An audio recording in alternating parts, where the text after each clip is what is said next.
Welcome to InSurfNews.com. I'm FreddyP. We're here with Dustin Barca.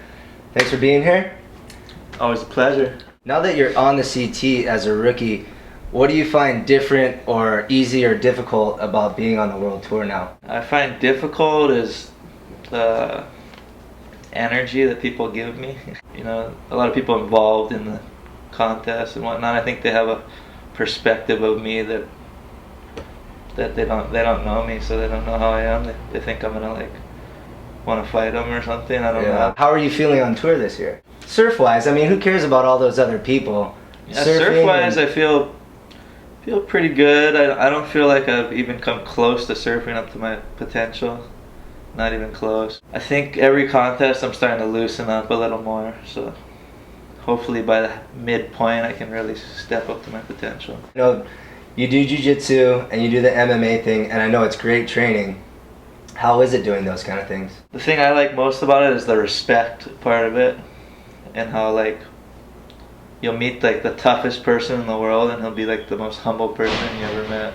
And for me it's a good release because I grew up kind of hard, and you know, kind of like it's a good place for me to put my energy into instead of like bad things, you know what I mean? So. Do you contribute your success in surfing to your training and that kind of respect? I'd contribute almost like 50% of it to training hard, because like last year when I qualified, I pretty much didn't even surf all year. I just trained jiu-jitsu and boxed and kickboxed and whatever, but the only time I was really surfing was at the contest, because you know, it kind of, the QS kind of takes the fun out of surfing for me, but and that I think it does for everyone. That kind of just like helped me put my anger that I had from the QS and that into the training, and then once I leave I was like free-minded again, you know. Like, is there anything else about the tour that you didn't know about, that you found out that you don't like or that you really like?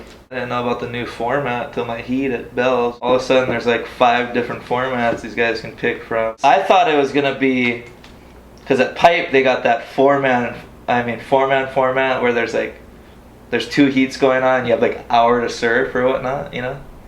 And then once it came to my heat, it was like do or die, man oh man, you're out of here if you lose. I was just like, I almost felt bombarded and like kind of out of the loop on what's really going on. So I think it's a pretty unprofessional way to go at the most professional part of surfing.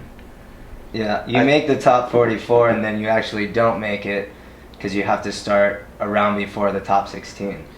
I mean, I think like if this is going to be the most elite tour of surfing, everybody should be starting from the same, you know.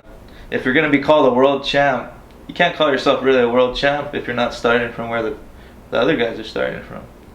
Or else you can call the guy from the WQS the world champ. Nathaniel Curran's the world champ if that's the case, you know what I mean? If it's going to be the world championship tour, everybody should start from the same place. Yeah, and you're not the only one that feels that way. And guys who are starting in the higher round even felt it was unfair. Yeah, I feel it is. You were actually my rookie pick, and I was talking to Pancho about this and he agreed with me, is you really have to take the strong points like Tahiti, because you're a great backside surfer and a great barrel rider, and capitalize on those spots and then fill in the blanks like you did with the 17th, which is okay at snapper. Is that what you're trying to do, just trying to stay consistent and make it through your rookie year? Or how did you have any kind of notions of what you wanted to accomplish your first year on tour? My main goal is to stay on tour this year, but I just want to, like, you know, get a feel for it, requalify, you know. I would like to do really good in a few events. There's a lot of strategies on the CT, you know, that I haven't figured out yet. Which guys, like, you know, like my heat with CJ Hobgood on the Gold Coast, like, those guys are nuts. Strategy guys. Such strategic surfers, and like I seen how professional they are and strategic they are, and I was just like, I better get my shit together. You thinking of Rookie of the Year at all? That's my main goal for the year, is Rookie of the Year. Right on. Well, that's it, Dustin. Thanks for being here on InSurfNews.com. Aloha.